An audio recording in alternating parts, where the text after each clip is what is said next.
The ship descended through thick clouds, its metal hull gleaming under the alien sun. Lieutenant Amy Harper pressed her face against the window, watching the strange new world come into view. Cathera 7 looked beautiful from up here. Dense forests covered most of the land, and mountains rose up like giants in the distance. She felt her heart beat faster with excitement. Amy had wanted to explore new worlds since she was a child. Now at 28 years old, she was finally doing it. She was a xenobiologist, someone who studied alien life. The Horizon had traveled for months to reach this planet. They came here to meet the Vraxi, a species that had just learned how to travel between stars. The ship landed in a clearing near the forest. Commander Kyle Brooks gave the order to set up camp. Amy watched as the crew began unloading equipment and building temporary structures. Dr. Lisa Morgan, the ship's doctor, stood beside her. "Are you nervous?" Lisa asked. Amy shook her head. "Excited. The Vraxi are supposed to be amazing. They're also supposed to be 8 feet tall with claws that can cut through steel," Lisa said. "Just be careful," Amy smiled. She knew the risks. The Vraxi were predators built for hunting and fighting. Their society valued strength above all else, but they were also intelligent and honorable. They had agreed to meet with humans to learn more about the galaxy. The first meeting happened 3 days later. Amy stood with the diplomatic team as the Vraxi approached. She tried not to stare, but it was hard. They were magnificent. Each Vraxi stood taller than any human, with powerful muscles covered in fur that ranged from deep brown to silver gray. Their eyes were sharp and focused like a wolf's eyes. When they moved with grace despite their size. The leader of the Vraxi group was named Kethvara. She was a warrior, covered in scars that told stories of battles. Her fur was dark gray and her eyes were amber. She looked at the humans with clear suspicion. Commander Brooks stepped forward. "Welcome. We are honored to meet you." Kethvara nodded slowly. "You are smaller than we expected. More fragile." Amy noticed the way some of the Vraxi looked at the humans, like they were examining prey, or perhaps like they were looking at children. It was not hostile exactly, but it was not friendly either. The meetings continued over the next few weeks. Amy attended everyone. She took notes, asked questions, and tried to learn everything about Vraxi culture. She learned that they valued courage and loyalty. They believed that strength was the measure of worth. To them, humans seemed weak, but Amy did not let this bother her. She knew that strength came in many forms. One afternoon, Amy was working at her desk in the camp. She was reviewing data about Vraxi family structures when she heard a noise. She looked up and froze. A young Vraxi stood in the doorway of her workspace. It was small, maybe only 4 feet tall, but still larger than Amy. Its fur was soft and golden brown, not yet marked by scars. Large eyes stared at her with open curiosity. This was a cub, a child. Amy knew she should call for security. The cub should not be here alone. But something stopped her. The little Vraxi did not look dangerous. It looked curious and a bit lost. "Hello," Amy said softly. "Are you supposed to be here?" The cub tilted its head. It took a step closer, sniffing the air. Then another step. Amy stayed very still, letting the young Vraxi approach at its own pace. The cub reached out one large paw and touched Amy's desk. It picked up a data pad and examined it, turning it over in its claws. Amy watched, fascinated. The cub was being so gentle even though those claws could easily break the device. "That's for reading information," Amy explained. "Would you like to see?" She took the pad and showed the cub some pictures of Earth. Images of forests, oceans, and cities. The young Vraxi made a soft chirping sound like purring, but higher. It leaned closer, its large head nearly touching Amy's shoulder. Amy felt no fear. She knew she probably should, but she did not. This was just a child, curious about the world. No different from a human child in that way. The cub suddenly moved. It tried to climb into Amy's lap, just like it probably did with its own parents, but it was too heavy. Amy laughed as she felt the weight pushing her chair backward. "Oh no, sweetie, you're too heavy." She gently guided the young Vraxi down. "Here, you can sit beside me instead." The cub seemed to understand. It settled down on the floor next to Amy's chair, curling its body around her feet. Its tail wrapped around the chair leg. Amy reached down slowly and touched the soft fur on its head. The cub made that purring sound again, clearly happy. Amy spent the next hour showing the cub pictures and talking to it softly. She did not know how much it understood, but it seemed content just to be near her. She did not notice when Kethvara appeared in the doorway. The warrior stood there frozen. She had been searching frantically for Mika, her young ward. The cub had wandered off during a meeting, and Kethvara had feared the worst. Humans were unknown. They might hurt a Vraxi child. They might capture it for study. They might do anything, but instead she found this. The human female sat calmly, stroking Mika's fur while the cub purred contentedly. There was no fear in the human's eyes. No aggression. Just gentleness. Kethvara had expected the human to be terrified. Mika was still a predator, still had claws and teeth. But this small human treated the cub like something precious. Amy looked up and saw the tall warrior. She expected anger, but Kethvara just stood there staring. "I'm sorry," Amy said quickly. She wandered in, and I did not want to scare her. "Is she yours?" Kethvara moved into the room slowly. Mika looked up and chirped a greeting, but did not move from Amy's side. "Mika is under my care," Kethvara said. Her voice was rough but not unkind. "She should not have bothered you." "She was not a bother," Amy replied. "She's wonderful." Kethvara knelt down, bringing her face closer to Amy's level. Her amber eyes studied the human carefully. "You are not afraid." "Why would I be afraid?" "She's just a child. She could hurt you." "Even by accident," Amy smiled. "But she did not. She was very gentle." Kethvara was quiet for a long moment. Then she did something Amy did not expect. She reached out one large paw and touched Amy's shoulder very lightly. "It was a gesture of respect you see with clear eyes, human. Perhaps we judged your people too quickly." From that day forward, things changed. Kethvara told the other Vraxi about what she had witnessed. The story spread. The human who welcomed a Vraxi cub without fear. The small female who showed kindness instead of weakness. Mika began visiting Amy every day. And slowly, carefully, the bridge between two species began to form. All because one human looked at a predator's child and saw only wonder. Amy did not know it yet, but that single moment would change the fate of two worlds. 3 months passed since the first meeting. The human camp had grown larger, with more buildings and better equipment. The Vraxi visited more often now, and some even stayed for days at a time. But trust was still fragile, like glass that could break with one wrong move. Amy had become the main person working with the Vraxi. She spent her days learning their language, their customs, and their way of life. It was difficult work. The Vraxi thought very differently from humans. They respected strength and directness. They did not understand why humans were so careful with their words, but Amy kept trying. She believed that understanding could bridge any gap. Mika came to see her every single day. The young Vraxi would arrive in the morning, bringing gifts from the forest. Sometimes it was an unusual stone, smooth and colorful.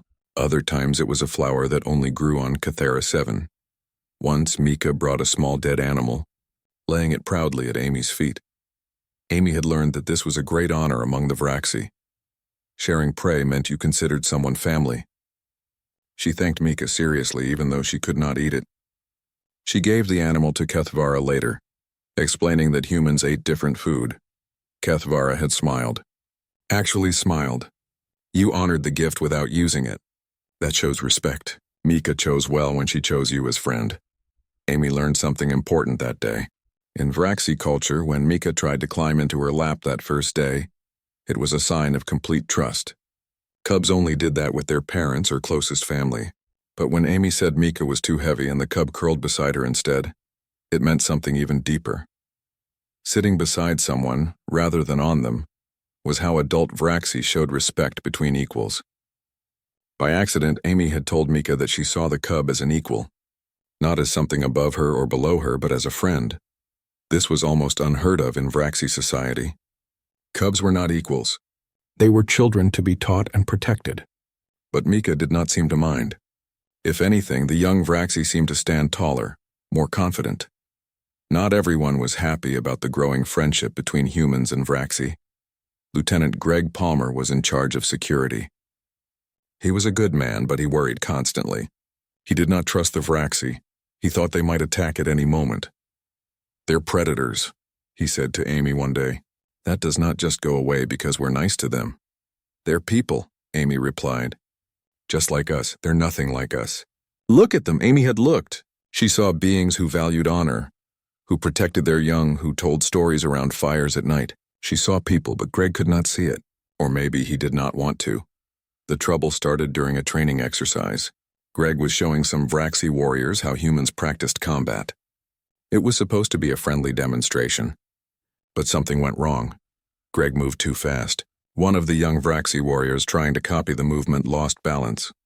Greg's training weapon hit the Vraxi's arm. It was an accident, but the weapon cut through the warrior's fur and skin. Blue blood spilled onto the ground. Everything stopped. The wounded Vraxi did not cry out. His people did not show pain so easily. But his fellow warriors surrounded him, their bodies tense and ready to fight. Greg dropped his weapon immediately. "I'm sorry. It was an accident." But the Vraxi did not understand the human word for accident. What they saw was a human hurting one of their own. In their culture, that meant a challenge. A fight. Kethavara stepped forward, her face hard. "You have drawn blood. This requires justice." Commander Brooks tried to explain. Dr. Lisa Morgan tried to help the wounded warrior, but the Vraxi would not let her near. The situation grew worse by the minute. That night, the Vraxi Council met. They decided that all humans must leave Cathera 7. The alliance was over before it truly began. Amy felt sick when she heard the news. All this work, all this progress, lost because of one accident. She knew she had to do something. Mika found her sitting alone outside her quarters. The young Vraxi curled beside her without a word. They sat together in silence for a long time. "It's not fair," Amy finally said. "Greg did not mean to hurt anyone." Mika made a soft sound. Then in halting human words she spoke. "I know, but my people do not see. They see only strength or weakness. How do we make them understand?" Mika was quiet for a moment. "You show them. You show that humans are strong in other ways." The next day, Mika did something brave. She spoke to the council. She was young and cubs rarely spoke in important meetings, but she demanded to be heard. "I have watched the humans," Mika said. "They are not weak. They are different. The one called Amy showed me kindness when she could have shown fear. She treated me with respect when I was only a cub. This is strength too." The council was not convinced. Elder Veshkor, the oldest and most traditional of all Vraxi, shook his head. "Kindness is not strength, young one. If humans want to stay, they must prove themselves in our way. They must face the challenge." The challenge was a test of survival. One human would go into the wilderness alone for 3 days. They would need to find food, water, and shelter. They would need to avoid predators. No Vraxi had ever seen a human survive in their forest alone. Amy volunteered immediately. Commander Brooks tried to stop her. "It's too dangerous. We'll find another way." "There is no other way," Amy said. "This is our chance to prove that humans are more than what we look like." Lisa pulled Amy aside. "Are you sure? Those forests are deadly. Even the Vraxi lose people in there sometimes." Amy was not sure. She was scared. But she thought about Mika, about the friendship they had built. She thought about all the other humans and Vraxi who might become friends if this alliance survived. "I have to try," she said. The night before Amy left, Mika came to see her. The young Vraxi pressed her head against Amy's chest, making sad sounds. "I will be okay," Amy promised. "I'm tougher than I look." Kethavara came too. She brought supplies that would be allowed. A knife, a water container, and a fire starter. Basic things that any Vraxi would take into the wilderness. "You do not have to do this," Kethavara said. "We could find another solution." "No," Amy replied. "You need to see what humans can do. All of you need to see." Kethavara nodded slowly. Then she placed her paw on Amy's shoulder again. "You have courage, small one. That is the first kind of strength." As Amy prepared to enter the forest, she looked back at the camp. She saw her fellow humans watching with worried faces. She saw the Vraxi watching with doubt in their eyes. She saw Mika, standing between two worlds, hoping that her friend would survive. Amy took a deep breath and walked into the trees. The wilderness swallowed her up. Behind her, everyone waited to see if a human could truly survive in a world built for predators. 3 days. That was all she needed to last. 3 days to change everything. The forest was dark even in daytime. Giant trees blocked out most of the sun, letting only thin streams of light reach the ground. Amy moved carefully, watching where she stepped. Every sound made her jump. Every shadow could be danger. She was alone. Truly alone, no backup, no safety net, just her in the wilderness. The first thing Amy did was find water. She remembered her training. Water was more important than food. She could survive 3 days without eating, but not without drinking. She followed the sound of running water until she found a stream. It was clear and cold, flowing over smooth rocks. But Amy did not drink right away. The water might look clean, but it could contain things that would make her sick. She used her fire starter to boil water in her metal container. It took time, but it was necessary. While the water boiled, Amy looked for shelter. She found a spot where thick roots created a small cave at the base of a massive tree. It would protect her from rain and hide her from predators. She gathered leaves and moss to make the ground softer. The first night was the hardest. Amy sat in her shelter listening to the sounds of the forest. Strange calls echoed through the darkness. Things moved in the undergrowth. She had her knife ready, but she knew it would not help much against the real predators of this world. She thought about home, about Earth so far away, about her family who probably had no idea where she was or what she was doing, about Mika and how the young Vraxi had looked at her with such hope. Amy did not sleep much that first night. When morning came, she was tired, but alive. She drank more boiled water and started looking for food. She found some berries that matched descriptions from the Vraxi database. She ate them slowly, waiting to see if they would make her sick. They did not. She also found some roots that could be eaten after cooking. They tasted terrible, but they gave her energy. The second day passed slowly. Amy explored the area around her shelter, always careful not to go too far. She found more food. She improved her shelter. She practiced making fire without her starter in case she lost it. Up in orbit, Commander Brooks watched everything through a satellite. Kethavara stood beside him, her eyes fixed on the small screen showing Amy's location. "She is doing better than I expected," Kethavara admitted. "Amy's smart," Brooks said, "but those forests have worse things than hunger and thirst." He was right. The second night, Amy woke to a sound. A deep rumbling growl that made her blood freeze. She grabbed her knife and pressed herself against the back of her shelter, trying to be invisible. Something large moved past her hiding spot. She saw its shadow against the dim moonlight. It was huge, bigger than any Vraxi, and it was hunting. The creature stopped. Its head turned toward Amy's shelter. It sniffed the air. Amy held her breath. Her heart pounded so hard she thought the creature might hear it. She was going to die here. She was sure of it. But then another sound came from deeper in the forest. The creature's head turned. It made a sound like rocks grinding together, then moved away, following the other noise. Amy sat in the darkness, shaking. She had been seconds away from death. Back at the camp, nobody knew how close Amy had come to failing. But someone else knew. Someone who had been secretly following her. Mika had left the camp the night Amy entered the forest. The young Vraxi could not let her friend face danger alone. She tracked Amy through the trees, staying far enough back that Amy would not notice. Mika did not interfere. She knew Amy had to do this alone. But she watched. She made sure her friend was safe. And on that second night, when the predator came too close, Mika had deliberately made noise to draw it away. The third day arrived. Amy felt more confident now. She had survived 2 nights. One more day and she would prove humans could handle this world. But the forest had one more test. Amy was gathering water when she heard it. That same grinding rock sound from before. The predator had returned. And this time it had found her. The creature stepped out from behind a tree. It looked like a Vraxi, but wrong, twisted. It was larger with longer claws and teeth. Its fur was matted and dirty. Its eyes were wild. This was a feral Vraxi. Kethavara had mentioned them once. Warriors who lost their minds and returned to pure animal instinct. They were rare but deadly.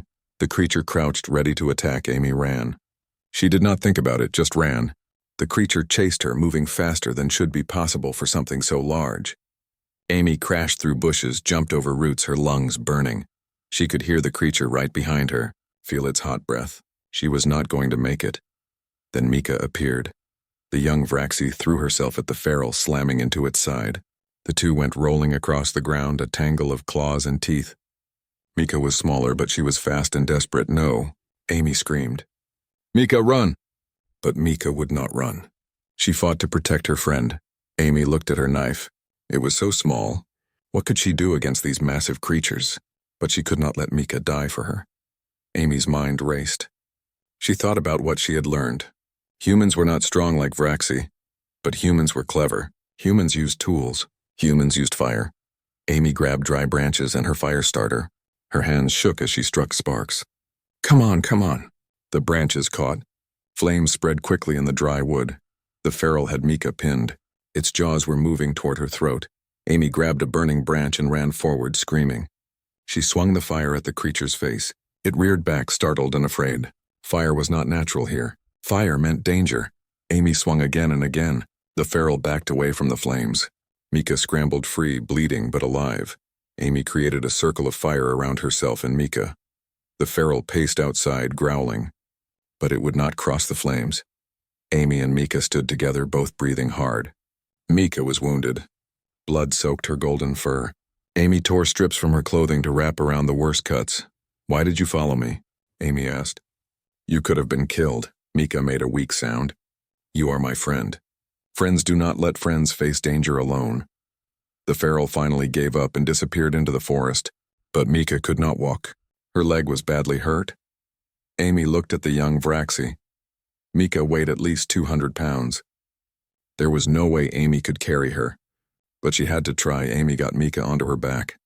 The weight was crushing. Every step was agony, but Amy kept moving, one foot in front of the other. She had to get Mika to safety. She did not know how long she walked. Hours, maybe. Her legs screamed with pain. Her back felt like it would break, but she did not stop. Kethavara found them at sunset. She had come looking when Mika did not return to camp. She saw Amy, barely standing, carrying Mika through the forest. The warrior ran to them. "Let me take her." "No," Amy gasped. "Not yet. Almost there. You completed your trial hours ago," Kethavara said gently. "You can stop now." "Not without her." Amy took another step. Not without Mika. Kethavara had seen many acts of courage in her long life, but she had never seen anything like this. A small human, half dead from exhaustion, refusing to leave a friend behind. Finally, Amy's legs gave out. She and Mika collapsed together. Kethavara caught them both. Amy's last thought before darkness took her was that she had kept Mika safe. Nothing else mattered. 6 months passed. The Human-Vraxi alliance grew stronger each day. Amy recovered from her ordeal in the forest, though she still had scars. Mika healed too, and the young Vraxi never left Amy's side for long. The story of what happened spread across both peoples. How Amy carried Mika through the forest, how she refused to leave even when she could barely stand. The Vraxi Council declared Amy and Mika as bonded kin, a relationship as close as family in their culture. Elder Veshkor himself spoke at the ceremony. "We judged humans by their size and strength. We were wrong. True strength comes from the heart, not the body." Things seemed perfect, but trouble was coming from an unexpected direction. A new ship arrived from Earth. It was bigger than the horizon, carrying not scientists, but military personnel and government officials. Commander Brooks received them with caution. He knew that Earth's government had been watching the alliance with great interest. Captain Raymond Cole was the leader of the new arrivals.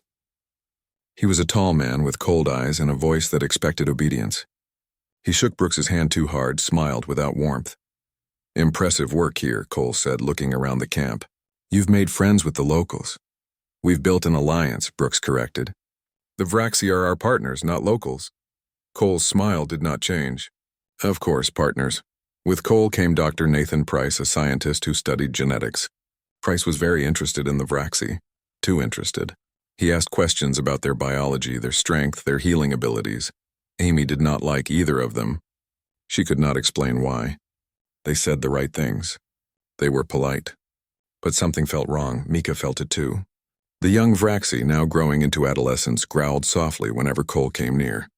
Her instincts sensed danger even if she could not name it. The trouble started when Price asked to collect samples from Vraxi volunteers. Blood samples, he said, to understand their biology better, to help humans and Vraxi work together more easily. Kethavara was suspicious. "Why do you need our blood?" "For medical research," Price explained. "To make sure we can treat Vraxi injuries. To understand your immune system." It sounded reasonable. Several young Vraxi warriors agreed to help. Price collected his samples and thanked them politely. But Mika heard things. She was young, and adults often spoke freely around cubs, thinking they did not understand. Mika heard Price talking to Cole late one night. "The genetic material is perfect," Price said. "With the right modifications, we could create soldiers with Vraxi strength and human intelligence." Could you make them controllable? Cole asked. Given time, yes. We could breed loyalty into them. Or use conditioning. Mika's blood ran cold. They wanted to make new beings. Half Vraxi, half human. Made to be soldiers. Made to obey. This was wrong. This was evil. Mika ran to find Amy. She found her friend working late in her lab, reviewing data. Amy looked up and smiled, but the smile faded when she saw Mika's face. What's wrong? Mika told her everything she had heard. Every terrible word. Amy felt sick. She wanted to believe Mika had misunderstood, but deep down she knew Mika was telling the truth. Cole and Price had not come here to build friendship. They came to exploit the Vraxi. We have to tell Commander Brooks, Amy said. They found Brooks in his quarters. He listened to Mika's story with a dark expression. When she finished, he was quiet for a long time. I was afraid of this, he finally said. Earth's military has been pressuring me. They see the Vraxi as weapons, not people. What are you going to do? Amy asked. I'll confront Cole, demand he stop this research. And if he refuses? Brooks met her eyes. Then we have a problem. The confrontation happened the next morning. Brooks ordered Cole and Price to his office. Amy and Mika waited outside listening. You're collecting genetic material without proper authorization, Brooks said, his voice hard, and your purpose goes beyond medical research. I don't know what you've heard, Cole replied smoothly, but you're mistaken. I have a witness. Someone heard you talking about creating hybrid soldiers. Cole was silent for a moment. When he spoke again, his voice had changed. It was colder. Commander, you need to understand the bigger picture. The galaxy is dangerous. Pirate factions control whole sectors. If we could combine human intelligence with Vraxi strength, we could protect everyone. By making slaves? Brooks demanded.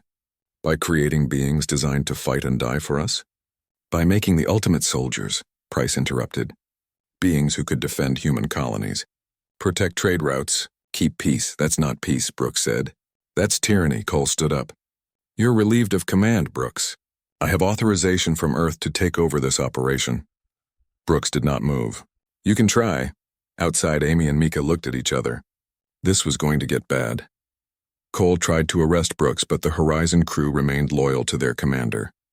They refused to follow Cole's orders. The camp split into two factions. Those who followed Brooks and those who followed Cole.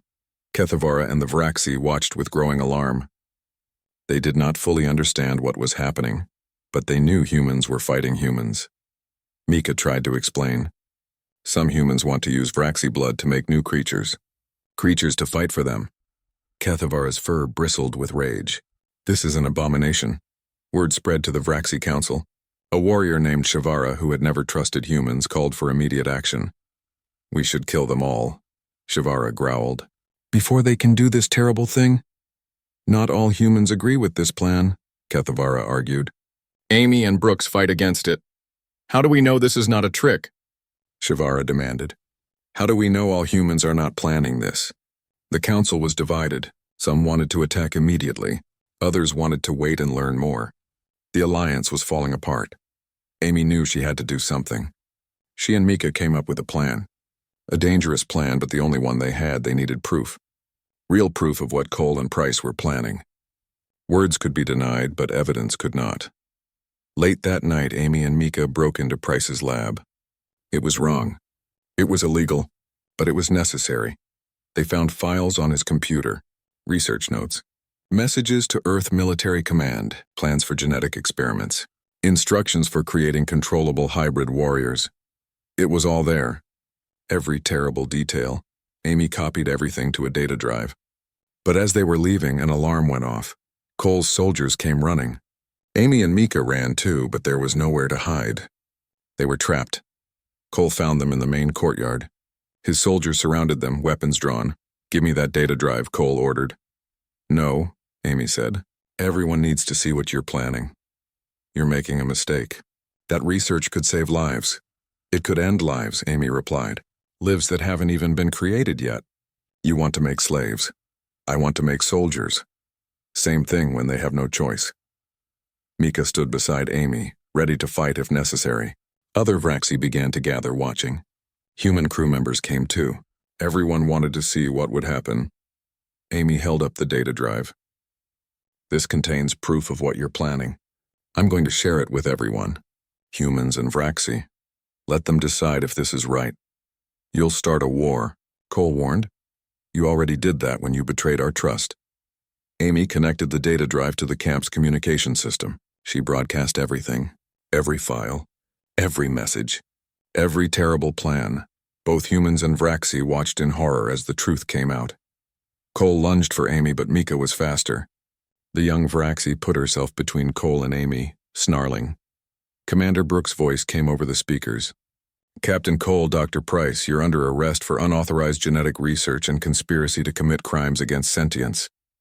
Cole's soldiers looked at each other. Then, one by one, they lowered their weapons. They had seen the evidence. They knew Cole was wrong. The Vraxi Council called an emergency meeting. Amy and Mika were asked to testify. They told everything. Elder Veshkor spoke for all Vraxi. Amy, Harper, and Mika have shown us that not all humans think alike. Just as not all Vraxi think alike. Some seek to exploit, others seek to protect. We must choose our friends carefully. A new treaty was written. Amy and Mika worked on it together, making sure it protected both species. It declared that genetic material could never be taken without consent.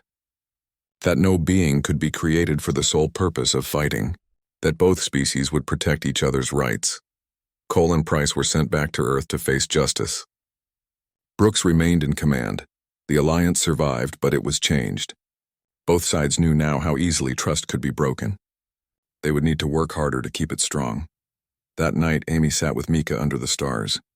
We almost lost everything, Amy said. But we didn't, Mika replied. Because we stood together, Amy smiled. Always together. Always, Mika agreed. 2 years had passed since the first meeting between humans and Vraxi. The small research camp had grown into something much bigger. A real colony called Haven, where both species lived and worked together. Amy stood at the window of her office watching the streets below.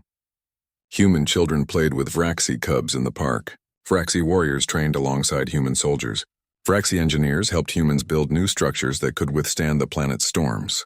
Human doctors worked with Vraxi healers to understand both species' medicine. It was everything Amy had dreamed of when she first came to this world.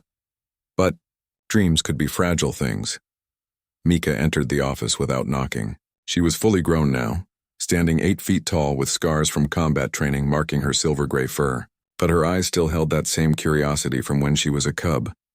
Amy, we need to talk, Mika said. Her voice was serious. Amy turned. What's wrong? Long-range sensors detected ships approaching. Many ships. They're not broadcasting friendly signals. Amy's heart sank. Pirates? Worse. The Black Fang fleet. They control 3 systems and they've been attacking colonies near the border. The Black Fang fleet was feared throughout this sector of space. They were pirates, slavers, and mercenaries. They took what they wanted and destroyed what they could not take. Commander Brooks, now Governor Brooks of Haven Colony, called an emergency meeting. Amy and Mika attended along with Kethvara, who now commanded Haven's Joint Defense Forces. How long until they arrive? Brooks asked. 36 hours, Kethvara replied. We have time to evacuate, but not much. We can't evacuate everyone, Lisa Morgan said. She was now director of Haven's medical facilities. We have too many people. Not enough ships. Then we fight, Kethvara said simply. Against the Black Fang fleet? Greg Palmer, now commanding officer of integrated security, shook his head. They have 30 warships. We have 5 patrol vessels and whatever civilian ships can be armed. We have something they don't, Mika said. Everyone looked at her. We have both our peoples working together. Human tactics and Vraxi strength. Amy felt a chill. This was it. The moment that would prove if the alliance was real or just words. Brooks made his decision. We fight. Send word to Earth and to the Vraxi homeworld. Tell them we need help. But even if help comes, it won't arrive in time. We're on our own. The next 36 hours were chaos. Every able human and Vraxi prepared for battle. Civilian ships were fitted with whatever weapons could be found. Defense satellites were deployed. Shelters were dug deep underground for those who could not fight. Amy worked with Mika to coordinate strategy. They combined human technology with Vraxi knowledge of the sector. They planned traps, ambushes, and desperate last stands. We might not survive this, Amy said quietly. Mika curled beside her friend like she had done so long ago. Then we fall together. I would not have it any other way. Amy smiled despite her fear. You're still too heavy, they both laughed. It was a weak laugh, frightened, but it was something. The Black Fang fleet arrived exactly on schedule. 30 massive warships bristling with weapons. They sent a message demanding surrender. Brooks replied with a single word. No. The battle began. The pirates expected an easy victory. They had numbers and firepower, but they did not expect the coordination between humans and Vraxi. Human pilots flew attack runs that would be suicide for any normal crew. But Vraxi warriors were aboard those ships, using their incredible reflexes to man the weapons. They hit targets that should have been impossible to hit. Vraxi warriors in combat suits boarded damaged pirate ships. Human technicians went with them, hacking security systems and opening airlocks at critical moments. It was chaos. It was terrifying. But it was working. The pirates began to falter. They were not used to prey that fought back so effectively. They were used to soft targets, not to warriors who combined cunning and courage. But Haven was paying a terrible price. Ships were lost. Good people died. Human and Vraxi alike fell in battle. Amy commanded from the operations center, sending orders and receiving reports. Each loss felt like a knife to her heart. These were her people. Both her peoples, then disaster struck. A pirate cruiser broke through the defensive line. It targeted the operations center. Missiles streaked toward the building. The building's shields held for 3 hits. The 4th missile broke through. The explosion tore through the command center like a giant fist. Amy found herself thrown across the room. She hit a wall hard. Pain exploded through her body. She could not breathe, could not see clearly. She heard Mika's voice screaming her name, but it sounded far away. The ceiling was falling. The building was collapsing, then everything went dark. Amy woke in the medical bay. Every part of her body hurt. Lisa's face swam into view above her. "Welcome back," Lisa said. "You scared us. The battle." Amy's voice was barely a whisper. "Still going. But we're holding. Mika, leading a rescue team. She pulled you out of the rubble herself." Amy tried to sit up and immediately regretted it. Lisa pushed her gently back down. "You have 3 broken ribs, a concussion, and internal bleeding. You're not going anywhere." But Amy had to know, had to see. She forced herself to look at the monitors showing the battle. Haven's forces were battered but still fighting. The pirates had lost half their fleet, but they were not retreating. Then new contacts appeared on the screen, ships dropping out of hyperspace. Many ships, Amy's heart sank. Reinforcements for the pirates? But the new ships opened fire on the Black Fang fleet. These were Earth military vessels. And Vraxi warships. Help had arrived. The battle turned quickly after that. The pirates, caught between Haven's defenders and the new fleet, broke and ran. Those that could escape did. Those that could not surrendered. The battle was over. Haven had survived. Mika came to the medical bay as soon as the fighting ended. Her armor was scorched and dented. Blue blood stained her fur. But she was alive. She saw Amy in the bed and rushed over. Without thinking, the massive Vraxi tried to climb onto the bed like she had done as a small cub 2 years ago. The bed groaned under the weight. Amy felt her ribs protest. "Ow, ow, wait," Amy said, laughing despite the pain. "You're still too heavy." Mika carefully moved to curl beside the bed instead. Just like always, she rested her head near Amy's hand. Amy stroked the soft fur between Mika's ears. "I thought I lost you," Mika whispered. "I'm here. We're both here. I was so scared. Me too." They sat in silence for a moment. Around them, the medical bay buzzed with activity. Doctors and healers worked on wounded from both species.